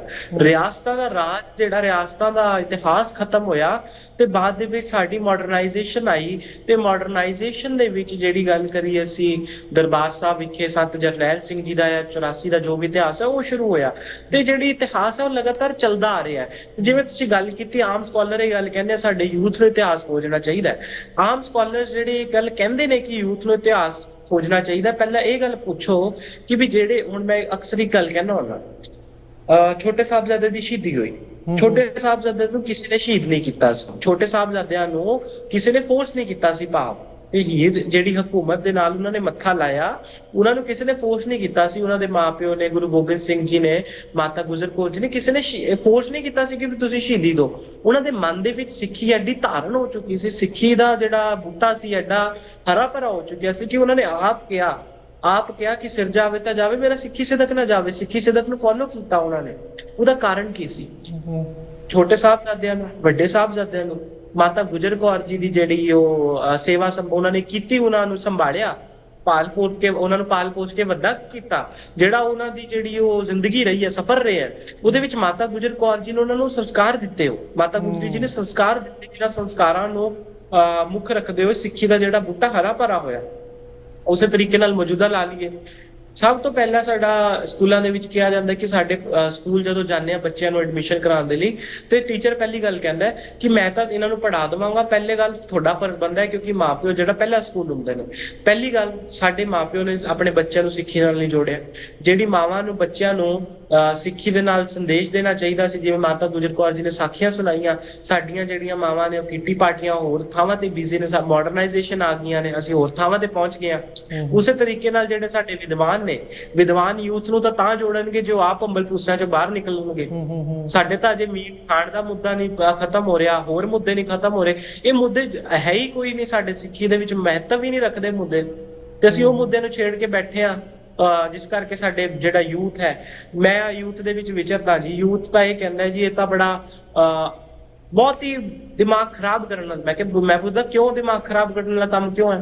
ਉਹ ਕਹਿੰਦੇ ਜੀ ਉਹ ਮੁੱਦੇ ਨੇ, ਹੁਣ ਜਿਵੇਂ ਮਾਸ ਖਾਣ ਦਾ ਮੁੱਦਾ ਹੈ, ਗੁਰੂ ਨਾਨਕ ਪਾਤਸ਼ਾਹ ਨੇ ਮਤਲਬ ਸਾਫ਼ ਬਾਣੀ 'ਚ ਇਹ ਗੱਲ ਲਿਖ ਦਿੱਤੀ ਕਿ ਮਾਸ ਕਰ ਮੂਰਖ ਝਗੜੇ ਸੀ, ਫਿਰ ਉਸ ਤੇ ਝਗੜੀ ਜਾ ਰਹੇ, ਭਾਵ ਕਿ ਅਸੀਂ ਮੂਰਖ ਨਹੀਂ ਤੇ ਹੋਰ ਕੀ ਆ। ਫਿਰ ਵਿਦਵਾਨ, ਇਹੋ ਜਿਹੇ ਬੰਦਿਆਂ ਨੂੰ ਵਿਦਵਾਨ ਕਿਹਾ ਕਿਉਂ ਜਾਂਦਾ ਹੈ? ਯੂਥ ਤਾਂ ਇਹ ਗੱਲ ਕਹਿੰਦਾ ਕਿ ਵੀ ਇਹੋ ਜਿਹੇ ਬੰਦਿਆਂ ਨੂੰ ਵਿਦਵਾਨ ਕਿਉਂ ਜਾਂਦਾ ਹੈ ਕਿ ਜਿਨ੍ਹਾਂ ਗੱਲਾਂ ਤੋਂ ਸਾਡੇ ਗੁਰੂਆਂ ਨੇ, ਹੁਣ ਅਕਾਲ ਤਖ਼ਤ ਸਾਹਿਬ ਦਾ ਰੂਲ ਹੈ ਦਸਮ ਗ੍ਰੰਥ ਤੇ ਵਿਚਾਰ ਨਹੀਂ, ਅਸੀਂ ਦਸਮ ਗ੍ਰੰਥ ਤੇ ਗੁਰੂ ਗ੍ਰੰਥ ਸਾਹਿਬ ਦੇ ਮੁੱਦੇ ਤੇ ਲੋਕਾਂ ਨੂੰ ਵੰਡੀ ਜਾ ਰਹੇ ਹਾਂ, ਭਾਵ ਕਿ ਅਸੀਂ ਆਪ ਹੀ ਵੰਡੀ ਜਾ ਰਹੇ ਹਾਂ। ਤੇ ਆਪਣੇ ਯੂਥ ਨੂੰ ਕਿਵੇਂ ਅਸੀਂ ਇਨਕਰੇਜ ਕਰਾਂਗੇ ਕਿ ਉਹ ਇਤਿਹਾਸ ਤੇ ਕੰਮ ਕਰੇ? ਅਸੀਂ ਆਪ ਹੀ ਉਹਨਾਂ ਨੂੰ ਜਿਹੜਾ, ਜਦੋਂ ਇੱਕ ਰੋਟੀ ਹੁੰਦੀ ਹੈ ਨਾ ਜੀ, ਜਦੋਂ ਅਸੀਂ ਥਾਲੀ 'ਚ ਪਰੋਸਦੇ ਹਾਂ ਤੇ ਰੋਟੀ ਜਿੰਨੀ ਮਰਜ਼ੀ ਸਵਾਦ ਹੋਏ, ਜਦ ਤੱਕ ਉਹਦੀ ਪ੍ਰੈਜੈਂਟੇਸ਼ਨ ਨਹੀਂ ਹੁੰਦੀ, ਖਾਣ ਦਾ ਮਜ਼ਾ ਨਹੀਂ ਆਉਂਦਾ। ਅਸੀਂ ਕੀ ਕੀਤਾ ਹੋਇਆ, ਸਾਰਿਆਂ ਨੂੰ ਘੁਲ ਮਿਲ ਕੇ ਨਾ ਐਂ ਹੀ ਮਤਲਬ ਪ੍ਰੈਜੈਂਟ ਕੀਤੀ ਹੋਈ ਹੈ ਕਿ ਖਾ ਲਓ। ਹੁਣ ਬੰਦੇ ਨੂੰ ਜਦੋਂ ਖਾਣ ਦਾ ਦਿਲ ਹੀ ਨਹੀਂ ਕਰੇਗਾ ਤੇ ਜਦ ਤੱਕ ਖਾਏਗਾ ਹੀ ਨਹੀਂ, ਉਹਨੂੰ ਸਵਾਦ ਦਾ ਪਤਾ ਹੀ ਨਹੀਂ ਲੱਗੇਗਾ। ਅਸੀਂ ਪ੍ਰੈਜ਼ੈਂਟ ਨਹੀਂ ਕਰ ਰਹੇ ਆਪਣੇ ਯੂਥ ਨੂੰ, ਆਪਣੇ ਕੌਮ ਨੂੰ, ਜਿਹੜਾ ਆਪਣੀ ਹਿਸਟਰੀ ਪ੍ਰੈਜ਼ੈਂਟ ਕਰਨ 'ਚ ਨਾਕਾਮਯਾਬ ਰਹੇ ਆ ਕਿਤੇ ਨਾ ਕਿਤੇ। ਜੀ ਪਿੱਛੇ ਜੇਕਰ ਤੁਸੀਂ ਗੱਲ ਕੀਤੀ ਛੋਟੇ ਸਾਹਿਬਜ਼ਾਦਿਆਂ ਦੀ, ਤੁਹਾਡੀ ਬੁੱਕ ਆ ਰਹੀ ਹੈ ਮੇਰੇ ਖਿਆਲ ਪੋਹ ਦੀ ਸ਼ਹੀਦੀ ਗਾਥਾ, ਥੋੜਾ ਜਿਹਾ ਚਾਨਣਾ ਉਹ ਰਿਲੀਜ਼ ਹੋਈ ਸੀ ਪੋਹ ਦੀ ਸ਼ਹੀਦੀ ਗਾਥਾ। ਮੈਂ ਕੋਸ਼ਿਸ਼ ਕੀਤੀ ਸੀ ਕਵਰ ਕਰੀਏ। ਅਸੀਂ ਅਕਸਰ ਹੀ ਕਹਿ ਦਿੰਦੇ ਹਾਂ ਛੋਟੇ ਸਾਹਿਬਜ਼ਾਦਿਆਂ ਨੂੰ ਨੀਹਾਂ 'ਚ ਚਿਣਵਾ ਦਿੱਤਾ ਗਿਆ ਬਸ, ਲੇਕਿਨ ਉਹਨਾਂ ਤੋਂ ਪਹਿਲਾਂ ਜੋ ਤਸੀਹੇ ਦਿੱਤੇ ਉਹਨਾਂ ਨੂੰ ਅਸੀਂ ਕੋਟ ਹੀ ਨਹੀਂ ਕਰਦੇ। ਕਿਵੇਂ ਉਹਨਾਂ ਨੂੰ ਰੱਖਿਆ ਗਿਆ, ਕਿਵੇਂ ਕੀ ਉਹਨਾਂ ਦੇ ਨਾਲ ਤਸੀਹੇ ਹੋਏ, ਕਿਵੇਂ ਬੰਨਿਆ ਗਿਆ ਉਹਨਾਂ ਨੂੰ, ਉਹ ਬਹੁਤ ਜਿਹੜੀ ਕਵਰੇਜ ਕੋਸ਼ਿਸ਼ ਕੀਤੀ ਸੀ ਪੋਹ ਦੀ ਸ਼ਹੀਦੀ ਗਾਥਾ। ਉਹ ਕਿਤਾਬ ਜਿਹੜੀ ਆਊਟ ਆਫ ਪ੍ਰਿੰਟ ਆ, ਬਿਕੋਜ਼ 1000 ਕੁ ਕਾਪੀ ਛਪਾਈ ਸੀ ਉਹ ਸਾਰੀ।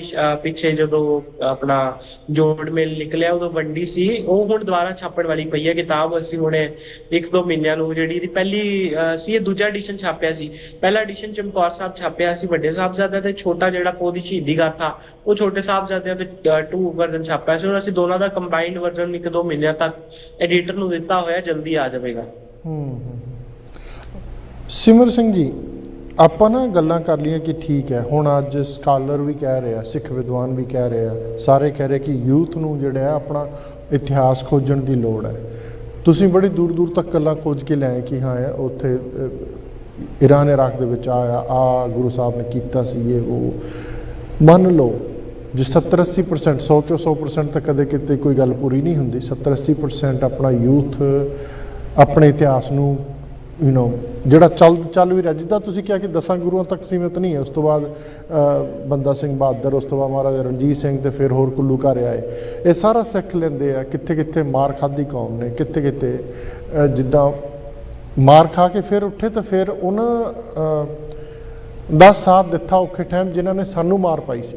ਮੰਨਦੇ ਨਾ ਪਹਾੜੀ ਰਾਜਿਆਂ ਤੋਂ ਲੈ ਕੇ ਜਦੋਂ ਭੰਗਾਣੀ ਦਾ ਯੁੱਧ ਹੁੰਦਾ ਆ 10ਵੇਂ ਗੁਰੂ ਸਾਹਿਬ ਨਾਲ ਹੁੰਦਾ ਕਿ ਠੀਕ ਹੈ, ਉਸੇ ਕਿੱਤੇ 'ਚੋਂ ਫਿਰ ਲੋਕ ਇਕੱਠੇ ਹੋ ਕੇ ਆ ਜਾਂਦੇ ਕਿ ਸਾਡਾ ਧਰਮ ਖਤਰੇ 'ਚ ਹੈ ਤੇ ਗੁਰੂ ਤੇਗ ਬਹਾਦਰ ਜੀ ਦਿੱਲੀ ਜਾਂਦੇ। ਠੀਕ ਹੈ, ਆਹ ਚੀਜ਼ਾਂ ਸਿੱਖ ਕੇ ਕਿ ਅਸੀਂ ਮਨ ਨੀਵਾਂ ਤੇ ਮੱਤ ਉੱਚੀ, ਆਹ ਚੀਜ਼ਾਂ ਸਾਰਿਆਂ 'ਚ ਆ ਜਾਣਗੀਆਂ, ਸਾਡੇ ਯੂਥ 'ਚ ਵੀ ਆ ਜਾਣਗੀਆਂ, ਸਭ ਕੁਝ ਹੋ ਜਾਊਗਾ।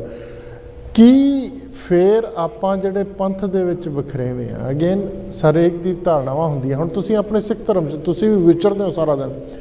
ਇੱਕ ਪਰੰਪਰਾ ਹੈਗੀ ਹੈ ਕਿ ਨਿਸ਼ਾਨ ਸਾਹਿਬ ਲਾਉਣਾ, ਦੂਜਾ ਕਹਿੰਦਾ ਨਹੀਂ ਲਾਉਣਾ। ਇੱਕ ਕਹਿੰਦਾ ਕਿ ਆ ਇੱਦਾਂ ਕਰ ਲਈਏ ਗੁਰੂ ਮਹਾਰਾਜ ਦਾ ਪ੍ਰਕਾਸ਼, ਦੂਜਾ ਕਹਿੰਦਾ ਨਹੀਂ ਕਰ ਲਈਏ। ਹਲੇ ਤਾਈਂ ਤਾਂ ਜਿਹੜੀ ਰਾਗਮਾਲਾ ਆ, ਜਿਹੜਾ 18-10-20 ਆ, ਕਈ ਜਗ੍ਹਾ 'ਤੇ ਹੋਰ ਵੀ ਪੜ੍ਹਾਇਆ ਜਾਂਦਾ ਹੈ। ਮੈਂ ਪੂਰੀ ਖੁੱਲ੍ਹ ਕੇ ਗੱਲ ਤਾਂ ਨਹੀਂ ਕਰਦਾ ਕਿ ਮੈਂ ਕਿਸੇ ਨੂੰ ਠੇਸ ਨਹੀਂ ਪਹੁੰਚਾਉਣਾ ਚਾਹੁੰਦਾ। ਇੱਕ ਗੁਰਦੁਆਰਾ ਸਾਹਿਬ 'ਚ ਇੱਦਾਂ ਮਰਿਆਦਾ, ਦੂਜੀ 'ਚ ਇੱਦਾਂ। ਉਸ ਤੋਂ ਬਾਅਦ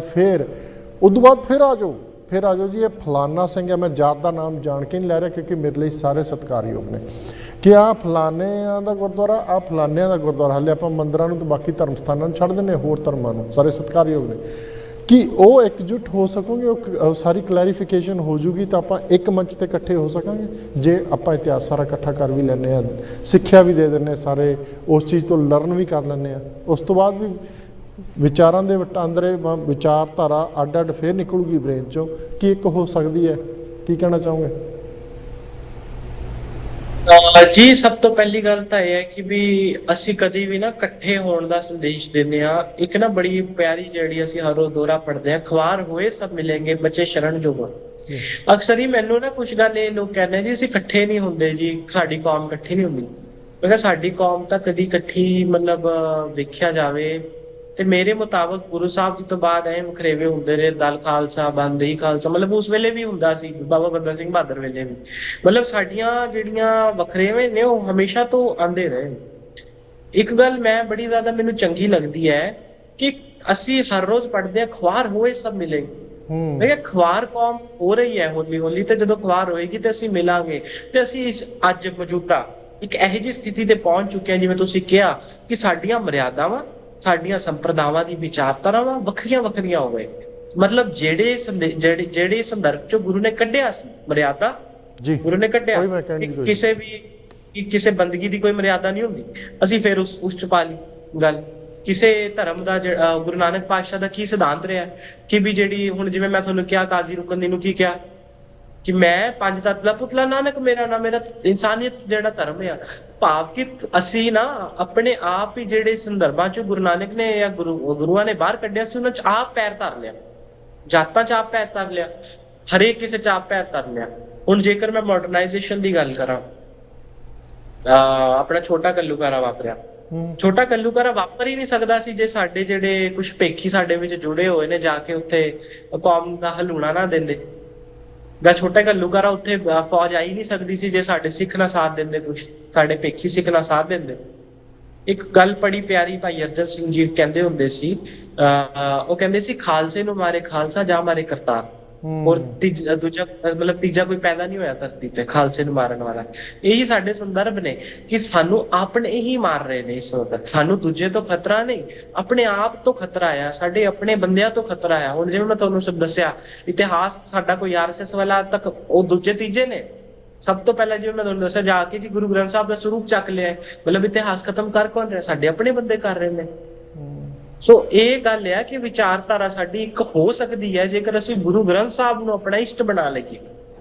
ਜਿਹੜੀ ਹੋਰ ਮਰਿਆਦਾਵਾਂ ਨੇ ਸੰਤਾਂ ਮਹਾਂਪੁਰਖਾਂ ਦੇ ਰੂਪੀ ਗੁਰੂਆਂ ਨੂੰ ਜਾਂ ਬਾਬਿਆਂ ਨੂੰ ਮੰਨਣਾ ਛੱਡ ਦਈਏ, ਸੰਪਰਦਾਵਾਂ ਦੇ ਮੁਖੀਆਂ ਨੂੰ ਮੰਨਣਾ ਛੱਡ ਦਈਏ, ਅਸੀਂ ਗੁਰੂ ਮਤਲਬ ਉਹ ਸਤਿਕਾਰਯੋਗ ਨੇ ਸਾਰੇ ਮੁਖੀ ਸੰਪਰਦਾਵਾਂ ਦੇ, ਲੇਕਿਨ ਸਭ ਤੋਂ ਵੱਡਾ ਤਾਂ ਗੁਰੂ ਗ੍ਰੰਥ ਸਾਹਿਬ ਹੈ। ਜਿਹੜਾ ਸੰਪਰਦਾ ਦਾ ਮੁਖੀ ਗੁਰੂ ਗ੍ਰੰਥ ਸਾਹਿਬ ਦੇ ਬਰਾਬਰ ਜਿਹੜਾ ਤਖਤ ਪੋਸ਼ ਲਾ ਕੇ ਬੈਠਦਾ ਹੈ, ਉਹ ਸੰਪਰਦਾ ਦਾ ਮੁਖੀ ਤਾਂ ਮੈਨੂੰ ਲੱਗਦਾ ਹੈ ਕਿ ਵੀ ਜਿਵੇਂ ਇੱਕ ਬੜੀ ਪਿਆਰੀ ਗੱਲ ਗੁਰੂ ਗੋਬਿੰਦ ਸਿੰਘ ਜੀ ਵੇਲੇ ਹੈ ਕਿ ਵੀ ਦੋ ਸਿੱਖ ਸੀ ਗੁਰੂ ਸਾਹਿਬ ਜੀ ਦੇ ਨਾਲ, ਜਿਹੜੇ ਸਿੱਖ ਸੀ ਇੱਕ ਵਾਰੀ ਗੁਰੂ ਸਾਹਿਬ ਜਾ ਰਹੇ ਸੀ ਤੇ ਗੁਰੂ ਸਾਹਿਬ ਨੇ ਕਬਰ ਤੇ ਮੱਥਾ ਟੇਕਤਾ ਤੇ ਦੋ ਸਿੱਖ ਸੀ, ਉਹ ਕਹਿੰਦੇ ਵੀ ਮਨ ਚ ਸੋਚੀ ਪੈ ਗਈ ਗੁਰੂ ਨੇ ਟੇਕਤਾ ਹੁਣ ਅਸੀਂ ਵੀ ਟੇਕ ਦਈਏ। ਤੇ ਗੁਰੂ ਪਿੱਛੇ ਮੁੜ ਕੇ ਦੇਖਿਆ ਤੇ ਉਹਨਾਂ ਨੇ ਸਵਾਲ ਕਰ ਲਿਆ, ਕਹਿੰਦੇ ਗੁਰੂ ਸਾਹਿਬ ਤੁਸੀਂ ਤਾਂ ਸਾਨੂੰ ਕਹਿੰਦੇ ਹੋ ਕਬਰਾਂ ਨੂੰ ਮੱਥਾ ਨਹੀਂ ਟੇਕਣਾ, ਤੁਸੀਂ ਆਪ ਟੇਕ ਰਹੇ ਹੋ। ਗੁਰੂ ਸਾਹਿਬ ਕਹਿੰਦੇ ਮੈਂ ਟੈਸਟ ਕਰ ਰਿਹਾ ਸੀ, ਤੁਹਾਡਾ ਪ੍ਰੀਖਿਆ ਲੈ ਰਿਹਾ ਸੀ ਕਿ ਤੁਸੀਂ ਮੇਰੇ ਪਿੱਛੇ ਲਾਈ ਲੱਗਦਾ ਨਹੀਂ, ਉਹ ਮੇਰੇ ਸੰਦੇਸ਼ਾਂ ਜੋ ਅਸੀਂ ਸੰਦੇਸ਼ ਦੇ ਰਹੇ ਹਾਂ ਤੁਹਾਨੂੰ ਸਮਝ ਵੀ ਰਹੇ ਹੋ ਕਿ ਕਿੱਥੇ ਤੁਸੀਂ ਭੇਡ ਚਾਲ ਕਰ ਰਹੇ ਹੋ। ਇਹੀ ਕੰਮ ਸਾਡੇ ਵਿੱਚ ਹੋ ਗਿਆ, ਅਸੀਂ ਆਪਣੇ ਗੁਰੂ ਨੂੰ ਸਮਝਣ ਦੀ ਥਾਂ ਭੇਡ ਚਾਲ ਕਰ ਲਈ। ਅਸੀਂ ਭੇਡ ਚਾਲ ਤੇ ਲੱਗੇ ਹੋਏ ਆ ਕਿ ਜੇ ਉਹ ਸੰਪਰਦਾਇ ਕਰਦੀ ਅਸੀਂ ਉਹ ਕਰਾਂਗੇ, ਲੇਕਿਨ ਆਪਣੇ ਗੁਰੂ ਨੂੰ ਸਮਝਣਾ ਨਹੀਂ। ਜੋ ਸੰਪਰਦਾ ਨੇ ਕਿਹਾ ਕਿ ਜਪਜੀ ਸਾਹਿਬ ਦੇ ਵਿੱਚ ਜਿਹੜਾ ਮੂਲ ਮੰਤਰ ਆਉਂਦਾ ਗੁਰਪ੍ਰਸਾਦ ਤੱਕ ਹੈ ਤੇ ਅਸੀਂ ਉਹ ਸੰਪਰਦਾ ਨੂੰ ਮੰਨਾਂਗੇ। ਜੋ ਸੰਪਰਦਾ ਫਲਾਣੀ ਸੰਪਰਦਾ ਨੇ ਕਿਹਾ ਜਪ ਤੱਕ ਹੈ ਅਸੀਂ ਉੱਥੇ ਤੱਕ ਮੰਨਾਂਗੇ। ਅਸੀਂ ਆਪ ਕਿਉਂ ਨਹੀਂ ਸਟੱਡੀ ਕਰਦੇ? ਜਦ ਤੱਕ ਅਸੀਂ ਆਪ ਨਹੀਂ ਸਟੱਡੀ ਕਰਦੇ ਉਦੋਂ ਤੱਕ ਕੁਝ ਨਹੀਂ ਹੋਣਾ। ਸਭ ਤੋਂ ਵੱਡੀ ਗੱਲ ਇਤਿਹਾਸ ਦੀ ਆਉਂਦੀ ਹੈ, ਸਾਡਾ ਇਤਿਹਾਸ ਵੱਖਰਾ ਹੋ ਗਿਆ। ਰਾਗਮਾਲਾ ਦੀ ਗੱਲ ਆਉਂਦੀ ਹੈ, ਹੋਰ ਬਾਣੀਆਂ ਦੀ ਗੱਲ ਆਉਂਦੀ ਹੈ, ਉਹ ਗੱਲ ਤਾਂ ਖਤਮ ਹੋਏਗੀ ਨਾ। ਮੈਨੂੰ ਇੱਕ ਗੱਲ ਦੱਸੋ, ਸਾਨੂੰ ਨਵੀਆਂ ਬੀੜਾਂ ਰਚਣ ਦੀ ਜ਼ਰੂਰਤ ਕੀ ਹੈ? ਗੁਰੂ ਗ੍ਰੰਥ ਸਾਹਿਬ ਜੀ ਦੀਆਂ ਨਵੀਆਂ ਬੀੜਾਂ ਪ੍ਰਕਾਸ਼ਿਤ ਕਰਨ ਦੀ ਕੀ ਜ਼ਰੂਰਤ ਹੈ? ਮੈਨੂੰ ਇਹਦਾ ਜਵਾਬ ਕੋਈ ਦਵੇ ਅੱਜ। ਜਦ ਸਾਡੇ ਕੋਲ ਪੁਰਾਣੀਆਂ ਬੀੜਾਂ ਨੇ, ਅਸੀਂ ਪੁਰਾਣੀਆਂ ਬੀੜਾਂ ਨੂੰ ਤਾਂ ਸੰਭਾਲ ਨਹੀਂ ਰਹੇ। ਨਵੀਆਂ ਬੀੜਾਂ ਕਿੱਥੇ ਜਾਣਗੇ? ਕੀ ਕਰਾਂਗੇ ਅਸੀਂ ਨਵੀਆਂ ਬੀੜਾਂ ਦਾ? ਸਭ ਤੋਂ ਪਹਿਲੀ ਜ਼ਰੂਰਤ ਹੈ ਕਿ ਅਸੀਂ ਪੁਰਾਤਨ ਬੀੜਾਂ ਨੂੰ ਸੰਭਾਲੀਏ। ਜਦੋਂ ਸਾਡੇ ਕੋਲ ਪੁਰਾਤਨ ਬੀੜਾਂ ਹੋਣਗੀਆਂ ਸਾਨੂੰ ਵਖਰੇਵੇਂ ਪੈਦਾ ਨਹੀਂ ਹੋਣਗੇ, ਕਿਉਂਕਿ ਨਵੀਂ ਛਾਪਦੇ ਨੇ ਜੀ। ਨਵੀਂ ਬੀੜ ਜਦੋਂ ਛਪਾਈ ਹੁੰਦੀ ਹੈ, ਪ੍ਰਕਾਸ਼ਿਤ ਹੁੰਦੀ ਹੈ, ਉਹਦੇ ਵਿੱਚ ਦੁਬਾਰਾ ਟਾਈਪਿੰਗ ਹੁੰਦੀ ਹੈ ਸਾਰੀ, ਦੁਬਾਰਾ ਸਾਰਾ ਵਰਕ ਹੁੰਦਾ ਹੈ, ਦੁਬਾਰਾ ਸਾਰੀ ਟਾਈਪਿੰਗ ਹੋ ਕੇ ਸਾਰੀ ਬਾਣੀ ਦੀ ਵਿਆਖਿਆ ਮਤਲਬ ਉਹ ਸਾਰਾ ਕੁਝ ਦੁਬਾਰਾ ਹੁੰਦਾ ਹੈ। ਬਟ ਅਸੀਂ ਜਦੋਂ ਦੁਬਾਰਾ ਕਰਦੇ ਆ ਨਾ, ਜਦੋਂ ਹੁਣ ਤੁਹਾਡੇ ਕੋਲ ਇੱਕ ਕਿਤਾਬ ਹੈ, ਇੱਕ ਕਿਤਾਬ ਦੀ ਤੁਸੀਂ ਦੁਬਾਰਾ ਹੱਥ ਨਾਲ ਹੀ ਕਾਪੀ ਕਰੋਗੇ ਤੇ ਉਹਦੇ ਵਿੱਚ ਵੀ ਤੁਹਾਨੂੰ 500 ਤੋਂ 1000 ਸ਼ਬਦ ਦੀ ਜਿਹੜੀ ਫੇਰ ਬਦਲ ਉਹ ਦੇਖਣ ਨੂੰ ਆਪਣੇ ਹੱਥੀ ਮਿਲ ਜਾਂਦੀ ਹੈ। ਇਹ ਤਾਂ ਫਿਰ ਵੀ ਮਤਲਬ ਬਹੁਤ ਵੱਡਾ ਜਿਹੜਾ ਸਾਡੇ 10 ਗੁਰੂਆਂ ਦਾ ਸੰਦੇਸ਼ ਹੈ ਉਹ ਇਕੱਠਾ ਕੀਤਾ ਹੋਇਆ ਗੁਰੂ ਗ੍ਰੰਥ ਸਾਹਿਬ 'ਚ। ਤੇ ਜੇਕਰ ਅਸੀਂ ਪੁਰਾਤਨ ਬੀੜਾਂ ਨੂੰ, ਪੁਰਾਤਨ ਗ੍ਰੰਥਾਂ ਨੂੰ ਸੰਭਾਲਾਂਗੇ ਤੇ ਫਿਰ ਮੈਨੂੰ ਲੱਗਦਾ ਕਿ ਜਿਹੜੇ ਵਖਰੇਵੇਂ ਨੇ ਜ਼ਿਆਦਾ ਨਹੀਂ ਪੈਦਾ ਹੋਣਗੇ। ਅੱਜ ਸਾਡੇ ਲੜੀਵਾਰ ਖਤਮ ਹੋ ਗਿਆ, ਕਿਉਂਕਿ ਅਸੀਂ ਲੜੀਵਾਰ ਤੋਂ ਜਿਹੜਾ ਟੋਟੇ ਕਰਕੇ ਗੁਰਬਾਣੀ ਨੂੰ ਜਿਹੜਾ ਅਲੱਗ-ਅਲੱਗ ਕਰ ਲਿਆ। ਅਸੀਂ ਕਹਿੰਦੇ ਆ ਜੀ ਪੜ੍ਹੀ ਨਹੀਂ ਜਾਂਦੀ। ਕਿਉਂ? ਜਿਹੜੀ ਪੜ੍ਹੀ ਨਹੀਂ ਜਾਂਦੀ, ਜਿਹੜਾ ਗ੍ਰੰਥੀ ਸਿੰਘ ਲੜੀਵਾਰ ਪੜ੍ਹ ਹੀ ਨਹੀਂ ਸਕਦਾ, ਆਪਣੇ ਗੁਰੂ ਦੀ ਲਿਖੀ ਗੁਰਬਾਣੀ ਨੂੰ ਨਹੀਂ ਪੜ੍ਹ ਸਕਦਾ, ਫਿਰ ਉਹਦੇ ਦਰ ਦੀ ਅਰਦਾਸ ਸਾਡੇ ਗੁਰੂ ਦੇ ਘਰ ਦੇ ਵਿੱਚ ਕਿਵੇਂ ਪ੍ਰਵਾਨ ਹੋਏਗੀ? ਸਾਨੂੰ ਜ਼ਰੂਰਤ ਹੈ ਕਿ ਵੀ ਅਸੀਂ ਮਾਡਰਨਾਈਜੇਸ਼ਨ ਅਪਣਾਉਣੀ ਹੈ। ਜੇਕਰ ਅੱਜ ਬੰਦੂਕ ਆਈ ਹੈ, ਇਹ ਨਹੀਂ ਕਿਰਪਾਨ ਤੇ ਸੀਮਿਤ ਰਹਿਣਾ। ਅਸੀਂ ਸ਼ਸਤਰ ਜੇ ਨਵੇਂ ਧਾਰਨ ਕਰਨੇ ਨੇ ਤੇ ਮਾਡਰਨਾਈਜੇਸ਼ਨ ਵੀ ਧਾਰਨ ਕਰਨੀ ਹੈ। ਲੇਕਿਨ ਸਾਡੇ ਕੋਲ ਟੈਕਨੀਕ ਆਉਂਦੀ ਹੈ ਜੀ। ਜੇਕਰ ਅਸੀਂ ਬਾਹਰ ਵਿਦੇਸ਼ਾਂ 'ਚ ਵੇਖੀਏ ਤੇ ਬੜੀ ਥਾਵਾਂ ਤੇ ਵਿਚਰਨ ਦਾ ਮੌਕਾ ਮਿਲਿਆ, ਨਵੀਂ ਟੈਕਨੀਕ ਆਈ ਹੈ ਜੀ, ਸਕੈਨ ਕਰਕੇ ਪੂਰੀ ਦੀ ਪੂਰੀ ਉਹਦੀ ਹੂਬਹੂ ਕਾਪੀ ਬਣ ਜਾਂਦੀ ਹੈ। ਹੁਣ ਅਸੀਂ ਭਾਰਤ ਦੇ ਵਿੱਚ ਕੰਮ ਕਰ ਰਹੇ ਹਾਂ ਕਿ ਜਿਹੜੀ ਪੁਰਾਤਨ ਬੀੜਾਂ ਨੇ ਉਹਦੀ ਹੂਬਹੂ ਕਾਪੀ ਤਿਆਰ ਕੀਤੀ ਜਾਵੇ, ਨਾ ਕਿ ਪ੍ਰੈਸ ਦੇ ਵਿੱਚੋਂ ਛਪਾਈ ਹੋਵੇ ਉਹਨਾਂ ਬੀੜਾਂ ਦੀ, ਕਿਉਂਕਿ ਜਿਹੜੀ ਲਿਖਤ ਤਾਂ ਪੁਰਾਤਨ ਹੀ ਰਹਿਣੀ ਹੈ। ਜੀ ਖਾਲਸਾ ਜੀ, ਕੁਐਸਚਨ ਬਹੁਤ ਹੈ। ਤੁਸੀਂ ਦੱਸ ਸਕਦੇ ਹੋ ਕਿ ਪਹਿਲਾਂ ਜਦੋਂ ਹਿਸਟਰੀ ਚੱਲਦੀ ਸੀਗੀ ਆਪਣੀ ਗੁਰੂ ਸਾਹਿਬ ਤੋਂ ਲੈ ਕੇ, ਕਿੱਦਾਂ ਨਿਸ਼ਾਨ ਸਾਹਿਬ ਦਾ ਕੀ ਮਤਲਬ ਸੀ ਕਿ ਰਾਤ ਨੂੰ ਲੋਕ ਪੈਦਲ ਚੱਲਦੇ ਸੀਗੇ, ਕੋਈ ਰਾਤ ਪੈ ਗਈ, ਰਾਤ ਕੱਟਣੀ ਹੈ, 2 ਪ੍ਰਸ਼ਾਦੇ ਵੀ ਮਿਲਣਗੇ, ਬੈਠਣ ਨੂੰ ਥਾਂ ਵੀ ਮਿਲੂਗਾ, ਉਹਦਾ ਮਤਲਬ ਹੋਰ। ਹੁਣ ਅੱਜ ਕੱਲ੍ਹ ਜਿਹੜੇ ਆਪਣਾ ਪੰਥ, ਆਪਣੀ ਜਿਹੜੀ ਕੌਮ ਦੇ ਵਿੱਚ ਇਹ ਆ ਗਿਆ ਕਿ ਦਿਖਾਵਾ, ਕਿੱਡਾ ਵੱਡੇ ਲੰਗਰ ਲਾਏ ਆ, ਚਾਹੇ ਕੋਈ ਬਿਮਾਰ ਪਿਆ ਗਲੀ ਦੇ ਕੋਰਨਰ 'ਚ, ਜੇ 10,000 ਉੱਤੇ ਖਰਚਣਾ ਪਿਆ ਆਪਾਂ ਉਹਨੂੰ ਉਸ ਚੀਜ਼ ਨੂੰ ਧਿਆਨ 'ਚ ਵੀ ਨਹੀਂ ਲਿਆਉਂਦੇ। ਉਹਨਾਂ ਚੀਜ਼ਾਂ 'ਤੇ ਕੁਐਸਚਨ ਮੇਰੇ ਕੋਲ ਬਹੁਤ ਸੀ, ਪਰ ਵਕਤ ਇਜਾਜ਼ਤ ਨਹੀਂ ਦੇ ਰਿਹਾ। ਅਸੀਂ ਬੜੇ ਮਸ਼ਗੂਲ ਹਾਂ। ਬਹੁਤ ਧੰਨਵਾਦ, ਤੁਸੀਂ ਅੱਜ ਸਾਡੇ ਲਈ ਟਾਈਮ ਕੱਢਿਆ। ਕੋਈ ਲਾਸਟ 1-2 ਮਿੰਟ ਦਾ, 1 ਮਿੰਟ ਦਾ ਕੋਈ ਮੈਸੇਜ ਸਾਨੂੰ ਦੇਣਾ ਚਾਹੋ ਤਾਂ। ਜੀ, ਸਾਡੇ ਸਿੱਖੀ ਦੇ ਵਿੱਚ ਇਹ ਮੈਸੇਜ ਮੈਂ ਜ਼ਰੂਰ ਦੇਣਾ ਚਾਹਾਂਗਾ। ਸਾਡੇ ਸਿੱਖੀ 'ਚ ਨਾ ਹਰੇਕ ਚੀਜ਼ ਦਾ ਮਤਲਬ ਹੈ। ਸਭ ਤੋਂ ਪਹਿਲਾ ਮਤਲਬ ਮੈਂ ਕਰਾਂ ਤੇ ਦਰਬਾਰ ਸਾਹਿਬ। ਉਦੋਂ ਅਸੀਂ ਦਰਬਾਰ ਸਾਹਿਬ ਜਾਂਦੇ ਆ ਨਾ ਤੇ ਅਸੀਂ ਬਸ ਇਹ ਵੇਖਦੇ ਹਾਂ ਕਿ ਜੀ ਇਹ ਤਾਂ ਇੱਕ ਸੋਨੇ ਦੀ, ਜੇਕਰ ਆਮ ਲੋਕ ਜਾਣਗੇ, ਇਹ ਤਾਂ ਜੀ ਸੋਨੇ ਦੇ ਵਿੱਚ ਜੜਿਆ ਹੋਇਆ ਇੱਕ ਬਿਲਡਿੰਗ ਹੈ। ਇੱਕ ਸਿੱਖ ਜਾਏਗਾ, ਉਹਦੇ ਲਈ ਗੁਰੂ ਰਾਮਦਾਸ ਦਾ ਘਰ ਆ, ਉਹਦੇ ਈਸ਼ਟ ਦਾ ਘਰ ਆ। ਲੇਕਿਨ ਜਦੋਂ ਅਸੀਂ ਵਿਚਾਰਧਾਰਕ ਨਜ਼ਰ ਤੋਂ ਵੇਖਾਂਗੇ ਤੇ ਜਿਹੜੀ ਅਸੀਂ ਵਾਸਤੂ ਸ਼ਾਸਤਰ ਦੇਖਦੇ ਹਾਂ, ਦਰਬਾਰ ਸਾਹਿਬ ਵਾਸਤੂ ਸ਼ਾਸਤਰ ਤੋਂ ਬਿਲਕੁਲ ਉਲਟ ਬਣਿਆ ਹੋਇਆ। ਦਰਬਾਰ ਸਾਹਿਬ ਦਾ ਅਕਸਰ ਹੀ ਗੁਰਦੁਆਰਿਆਂ ਦੇ ਅੱਗੇ ਨਿਸ਼ਾਨ ਸਾਹਿਬ ਹੁੰਦਾ, ਦਰਬਾਰ ਸਾਹਿਬ ਦੇ ਪਿੱਛੇ ਨਿਸ਼ਾਨ ਸਾਹਿਬ ਹੈ। ਦਰਬਾਰ ਸਾਹਿਬ ਸਰੋਵਰ ਦੇ ਵਿੱਚ ਬਣਿਆ, ਉਹ ਇੱਕ ਜਹਾਜ਼ ਦੀ ਸ਼ੇਪ ਦਿੰਦਾ ਹੈ। ਉਹ ਇੱਕ ਕਿਉਂਕਿ ਜਹਾਜ਼ ਦੇ ਅੱਗੇ ਹੁੰਦਾ ਹੈ ਨਾ ਨਿਸ਼ਾਨ ਸਾਹਿਬ, ਤੇ ਜਿਹੜਾ ਜਹਾਜ਼ ਹੈ ਦਰਬਾਰ ਸਾਹਿਬ ਜਹਾਜ਼ ਹੈ। ਜਿਸ ਜਹਾਜ਼ ਨੂੰ ਚੜ੍ਹ ਕੇ ਅਸੀਂ ਜਿਹੜਾ ਉਸ ਅਕਾਲ ਪੁਰਖ ਤੱਕ ਪਹੁੰਚ ਸਕਦੇ ਹਾਂ। ਦਰਬਾਰ ਸਾਹਿਬ ਵਾਸਤੂ ਸ਼ਾਸਤਰ ਦੇ ਅਕੋਰਡਿੰਗ ਨਹੀਂ ਬਣਿਆ, ਕਿਉਂਕਿ ਜਦੋਂ ਪਿਛਲੇ ਪਾਸੇ ਨੂੰ ਸੂਰਜ ਚੜ੍ਹਦਾ ਹੈ ਤੇ ਸੂਰਜ ਦੀ ਪਹਿਲੀ ਕਿਰਨ ਗੁਰੂ ਗ੍ਰੰਥ ਸਾਹਿਬ ਜੀ ਤੇ ਆਉਂਦੀ ਆ। ਇਸੇ ਤਰੀਕੇ ਦੇ ਨਾਲ ਦਰਬਾਰ ਸਾਹਿਬ ਦੇ ਵਿੱਚ ਬਹੁਤ ਸਾਰੀਆਂ ਇਹਜੀਆਂ ਸਾਨੂੰ ਦਰਬਾਰ ਸਾਹਿਬ ਤੋਂ ਹੀ ਦੇਖਣ ਨੂੰ ਮਿਲ ਜਾਣਗੀਆਂ ਕਿ ਸਾਡੇ ਹਰੇਕ ਚੀਜ਼ ਦਾ ਮਤਲਬ ਆ। ਉਸੇ ਤਰੀਕੇ ਸਾਡੀ ਹਰੇਕ ਗੁਰਬਾਣੀ ਦਾ, ਹਰੇਕ ਸਿਧਾਂਤ ਦਾ ਇੱਕ ਵੱਖਰਾ ਮਤਲਬ ਹੈ। ਜਿਵੇਂ ਤੁਸੀਂ ਨਿਸ਼ਾਨ ਸਾਹਿਬ ਨਗਾਰੇ ਦੀ ਗੱਲ ਕੀਤੀ, ਨਗਾਰਾ ਸੋਵਰਨਿਟੀ ਦਾ ਪ੍ਰਤੀਕ ਸੀ। ਜਿਸ ਵੇਲੇ 6ਵੇਂ ਪਾਤਸ਼ਾਹ ਵੇਲੇ ਕਿਹਾ ਗਿਆ ਕਿ ਵੀ ਹੁਕਮ ਸੀ ਕਿ ਤੁਸੀਂ ਦਸਤਾਰ ਨਹੀਂ ਬਣ ਸਕਦੇ, ਤੁਸੀਂ ਕਿਰਪਾਨ ਨਹੀਂ ਧਾਰਨ ਕਰ ਸਕਦੇ, ਫੌਜ ਨਹੀਂ ਰੱਖ ਸਕਦੇ, ਗੁਰੂ ਸਾਹਿਬ ਨੇ ਇੱਕ ਦੀ ਥਾਂ 2 ਦਸਤਾਰਾਂ ਬੰਨੀਆਂ, ਇੱਕ ਕਿਰਪਾਨ ਦੀ ਥਾਂ 2 ਕਿਰਪਾਨਾਂ ਧਾਰਨ ਕੀਤੀਆਂ। ਤਖਤ ਨਹੀਂ ਬਣਾ ਸਕਦੇ, ਵੱਡਾ ਤਖਤ ਧਾਰਨ ਉਹਨਾਂ ਨੇ ਬਣਾਇਆ। ਹਰੇਕ ਚੀਜ਼ ਦਾ ਮਤਲਬ ਹੈ। ਤੇ ਸਾਡੇ ਯੂਥ ਨੂੰ ਜ਼ਰੂਰਤ ਹੈ ਕਿ ਵੀ ਅਸੀਂ ਜਿਹੜੇ ਪੁਰਾਣੇ ਵਿਦਵਾਨ ਨੇ, ਅਕਸਰ ਹੀ ਸਾਡਾ ਯੂਥ, ਇੱਕ ਗੱਲ ਮੈਨੂੰ ਵਿਚਰਨ ਦਾ ਮੌਕਾ ਮਿਲਿਆ, ਉਹ ਕਹਿੰਦੇ ਨੇ ਕਿ ਸਾਡੇ ਜਿਹੜੇ ਯੂਥ ਤੇ ਆ ਗਿਆ ਨਾ ਸਿੱਖ ਹਿਸਟਰੀ ਦੇ ਵਿੱਚ, ਸਾਡੇ ਜਿਹੜੇ ਵੱਡੇ ਵਿਦਵਾਨ ਨੇ ਉਹ ਜਰਦੇ ਨਹੀਂ।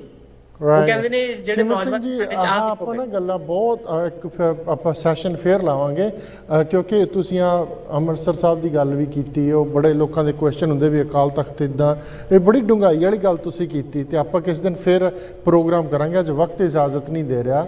ਅਸੀਂ ਬਹੁਤ ਬਹੁਤ ਧੰਨਵਾਦੀ ਹਾਂ, ਤੁਸੀਂ ਇਸ ਵੇਲੇ ਸਾਡੇ ਲਈ ਟਾਈਮ ਕੱਢਿਆ, ਬਹੁਤ ਬਹੁਤ ਸ਼ੁਕਰੀਆ ਸਰ ਤੁਹਾਡਾ। ਦਰਸ਼ਕ, ਇਹ ਸਨ ਹਿਸਟੋਰੀਅਨ ਸਿਮਰ ਸਿੰਘ, ਜਿਹੜੇ ਕਿ ਛੋਟੀ ਉਮਰ ਦੇ ਵਿੱਚ ਬਹੁਤ ਵੱਡਾ ਰੁਤਬਾ, ਬਹੁਤ ਵੱਡਾ ਮੁਕਾਮ 'ਤੇ ਪਹੁੰਚੇ ਕਿ ਸਿੱਖ ਹਿਸਟਰੀ ਕਿੱਥੋਂ ਸ਼ੁਰੂ, ਕੀ ਚੀਜ਼ਾਂ ਮਿਸਿੰਗ ਨੇ, ਹਾਲੇ ਵੀ ਕੰਮ ਕਰ ਰਹੇ। ਅਸੀਂ ਉਹਨਾਂ ਦੇ ਬੜੇ ਸ਼ੁਕਰਗੁਜ਼ਾਰ ਹਾਂ ਕਿ ਉਹਨਾਂ ਨੇ ਅੱਜ ਟਾਈਮ ਕੱਢਿਆ। ਵਕਤ ਇਜਾਜ਼ਤ ਨਹੀਂ ਦੇ ਰਿਹਾ। ਤੁਹਾਡੇ ਪ੍ਰੋਗਰਾਮ ਕਿੱਦਾਂ ਦਾ ਰਿਹਾ, ਟਿੱਪਣੀਆਂ ਦੀ ਵੇਟ ਰਹੂਗੀ। ਮੈਨੂੰ ਗੁਰਲਾਲ ਨੂੰ ਦਿਓ ਇਜਾਜ਼ਤ। ਮੇਰੇ ਵੱਲੋਂ ਤੁਹਾਨੂੰ ਸਾਰਿਆਂ ਨੂੰ ਪਿਆਰ ਭਰੀ ਸਤਿ ਸ਼੍ਰੀ ਅਕਾਲ।